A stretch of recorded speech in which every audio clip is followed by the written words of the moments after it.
SuperRare was launched and born into a bear market in 2018. From the time SuperRare launched, Ethereum was at around $1,000, and it went all the way down to $80. Imagine how painful that was. Jonathan, hi. Thank you so much for being here with us today. Buongiorno. Buongiorno, benvenuto. Very excited to be here. Thank you so much. So you are one of the co-founders of SuperRare. That is one of the platforms that has quickly become one of the most popular marketplaces for crypto art. I wanted to start with one question. What should I know about you to understand where you are now? Yeah, good question. So I think, I talked about this a little bit in my talk today, but my background really, I kind of started my career in digital media, new media, digital art, that sort of thing. And I got really into crypto just through learning about Bitcoin and this, what I saw as kind of this like pirate technology, right? Like it's just kind of going counter to all the institutions of the world. And that really got me into learning more about finance and economics. So unlike a lot of people in this space, my background is more on the creative side, more on the art side. And that's why when we saw the rise, the advent of NFTs, where people started putting art on the blockchain, which is kind of a surprising and, kind of counterintuitive thing, that really felt like the right niche for me to focus my work. And it's been about 6 years since then. And it's going great. It's been a wild ride, yeah. So a really common argument we still hear, and you probably have heard it 1,000 times, about digital art is that being just pixels, it can't possibly hold the real value. In your eyes, what gives value to a digital masterpiece, and what's your definition of value in the digital art space? Yeah, great question. And, this, like you said, this is kind of a age-old question within crypto art and the NFT market. So what truly, I think, so SuperRare, for those that don't know, is a digital art platform. So it's NFTs. It's kind of a subset of NFTs that are created by the artist. And there's many types of NFTs, and we're focused on, curated digital art. And really the thing that gives it value is the artist themselves saying, this is my art. Collecting this piece represents collecting my art. So if you were just some random person and you mint an artwork that is from another artist, that NFT doesn't necessarily really have any value. So it's the act of the artist creating something that they're putting out into the world saying, this is my artwork, and collecting it is collecting a piece of my art, right? So, and we've seen this Damien Hirst type character can literally write a squiggle on a sticky note and say this is art, and that'll sell at auction, right? So it's kind of this, I think it's a similar phenomenon. Yeah. Yeah. It's the same thing that happens with modern art. Yeah, or exactly. Like Catalan, Yeah. you know. But it's, with modern art, there's, it can be controversial. There can be some cringe moments, but I think that ability for there to be a market for the creations of artists, that's really what the art market is. And the unique thing about NFTs is they make digital items scarce and collectible for the very first time. So that's how we've been able to establish this market around it. Yeah, very nice, very nice. So you've been part of the NFT world right from the beginning. Have you been following the rise of Ordinals? Because, as you probably know, is a hugely discussed topic right now, and not everybody is super thrilled about it. Yeah. I'm wondering, what are your thoughts on Ordinals, and do you think they could be an addiction to SuperRare ecosystem? Yeah, good question. I think they're very interesting. Most new things with Bitcoin, any new use case of Bitcoin is going to be hyper divisive. Controversial. Right? Controversial. Half the people are going to hate it. Half the people might love it. And that's kind of, what I love about the Bitcoin community. There's, even though it's this revolutionary technology, it's sort of a conservative culture. And like, I love Bitcoin, like it's like I said earlier, it's what really got me interested in crypto in the first place. However, so I guess I'm not going to weigh in on the technicalities of the debate. I personally love to see innovation. One of the things that got me interested in NFTs were counterparty tokens, which was around 2014, 2015. We saw the Rare Pepe meme trading cards and all that sort of stuff was really paved the way for then Ethereum-based NFTs. But that was happening on Bitcoin through the counterparty protocol. And, there's many members of our community who are still, making counterparty tokens and trading them, which is on the Bitcoin blockchain. So I don't know that, I'm not super deep in the debate about whether ordinals are wasting the energy of the Bitcoin network and all this stuff. But my personal take is that it's pretty cool to experiment with. And if, essentially if our collector base and our artists are interested in experimenting with that, we are too, and I could see us going that path. Yeah, you could take it in consideration. Yeah. Yeah, great. So, in the ever-evolving realm of NFTs, we are beginning to see speculation about their potential beyond just collectible art pieces. Do you foresee a future where art-based NFTs might have additional functionalities or uses, or do you think their charm will primarily remain as collectibles? Yeah, good question. I love to see tons of experimentation in this space. I think that,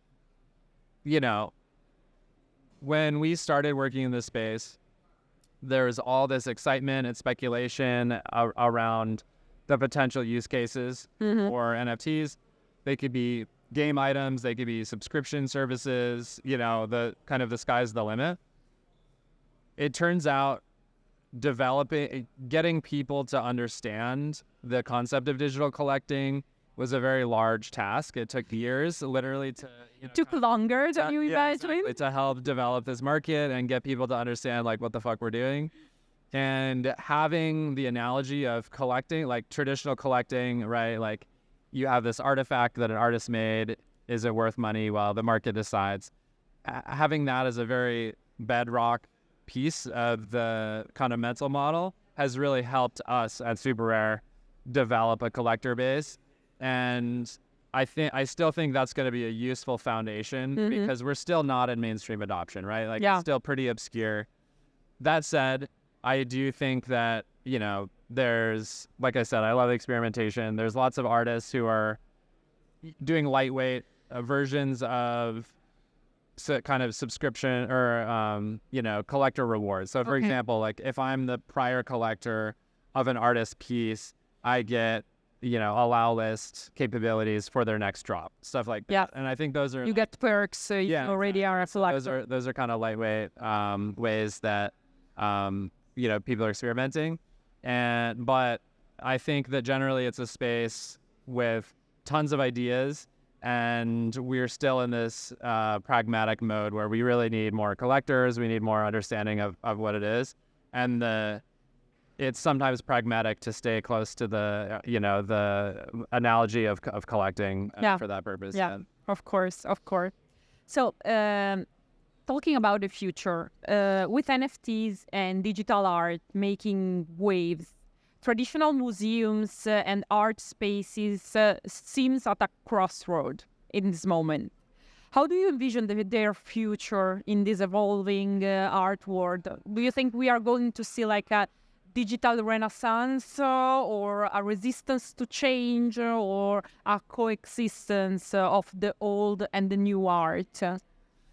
I envision it to be the latter, a coexistence. The first few years of SuperRare and of this crypto art movement were really kind of the energy in the space was really kind of this like revolutionary pirate ship, like let's tear it all down, like be your own gallery, be your own marketer, fuck the middleman, like this kind of attitude. Yeah. And I think that gave us this fuel on the fire to really get people's attention and make it known that this is a serious movement.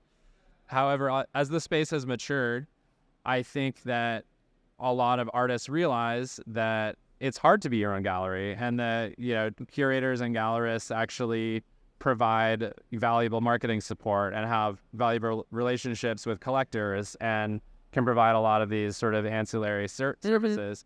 And so on SuperRare, we've actually, started a program called SuperRare Spaces, which is the ability for traditional galleries or other kind of curatorial bodies or institutions to have a space on SuperRare, because, again, having, specific collector relationships, being able to do additional marketing on the behalf of artists, as the market matures, those things are becoming more relevant. And I think we can have the best of both worlds, where if an artist wants to just DIY, be their own brand, use Twitter for marketing, there's artists that do that really well. They're comfortable with Twitter. They're comfortable just with building their own sort of distribution. And then that's great. And they don't need a gallerist. But I think there's also artists who just want to create and don't want to worry about what their stuff should cost or how to, distribute it. And I certainly see a place for curators and galleries and other players like that in the space. So there's a great space for collaboration. Yeah, exactly. That's good. That's great. So a question I really have to ask you, because I think that with the current bear market hanging over our heads, I'm sure a lot of our listeners would love to hear your predictions on the future of NFTs. How do you foresee the next year? Because, in NFTs, 1 year is already 10 years of regular world. So how do you foresee the next year for NFTs? Are there specific trends or shift that you anticipate? Maybe AI? Could AI have a role in the NFT world? Yeah. I think it's very hard to predict. I think, although 1 year is, 10 years in crypto time, it's still a relatively short time. It's hard to predict.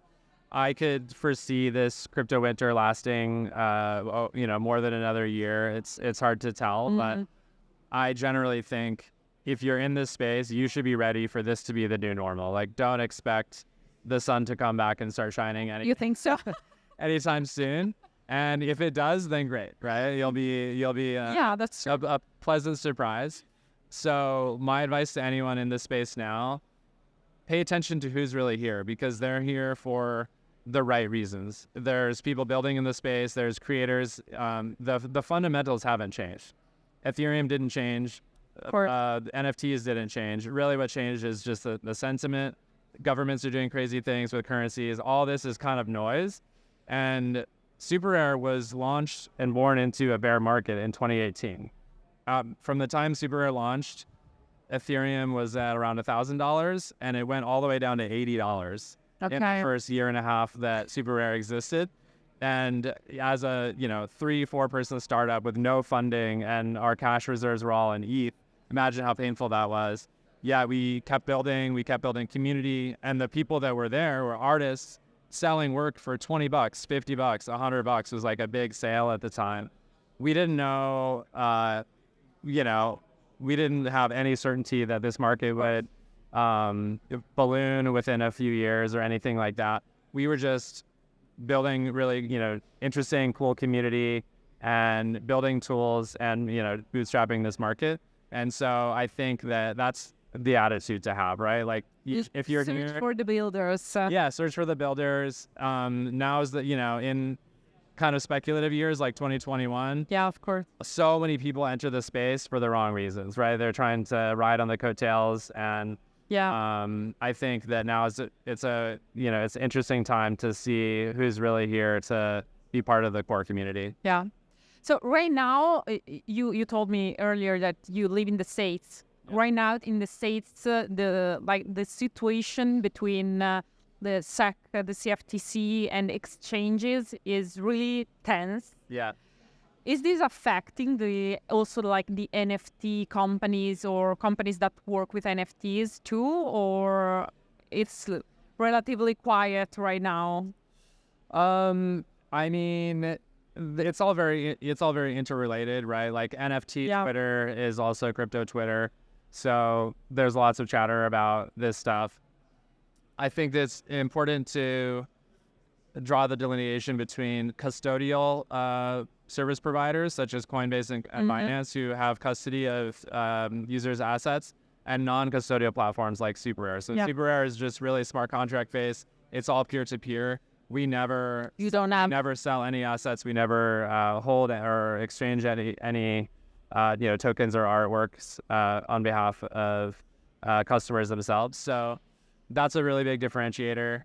Overall, it seems, the politics in the U.S. is always kind of, interesting and tumultuous. This seems a bit more like political wins to me than, anything. But actually helping the people or the users. Exactly. But yeah, it's certainly interesting to watch playing this out, and we'll see what happens. We'll see what happens. So for closing, if we will meet in 5 years again in another event and we do another interview, what would you like to have achieved with SuperRare?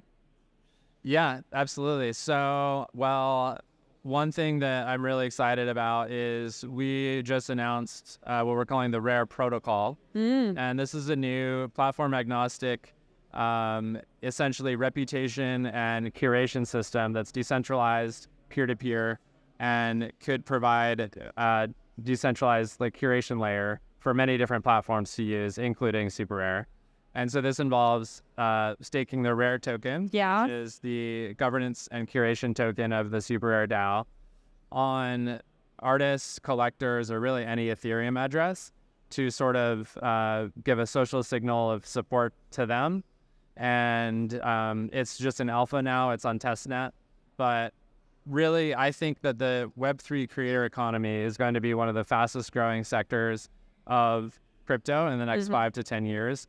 But we have to solve this curation problem at a network level, like at an on-chain level. And that's because... In a Web3 manner. In a Web3 manner, because the NFTs are cross-platform, right? They're on-chain, but right now the curation is siloed to each platform. So SuperRare is curated, but you only see the curation on SuperRare, right? And so if Rare Protocol and this Rare staking mechanism can take off and get bootstrapped in a healthy way, I think this could really unlock the power of the Web3 creator economy, because we'll have these social interactions and this sort of decentralized curation signal that can then be used by 1,000 platforms. And that's when we really see this true Web3 creator economy taking off. So SuperRare is absolutely still focused on curating amazing art and amazing artists, but we're also trying to bring curation sort of to the people and to the on-chain layer, so that this can really unlock the potential of Web3. Great. Jonathan, thank you very much, and good luck with everything. Thank you so much. Really great to be here. Bye, everybody. Ciao a tutti. Ciao.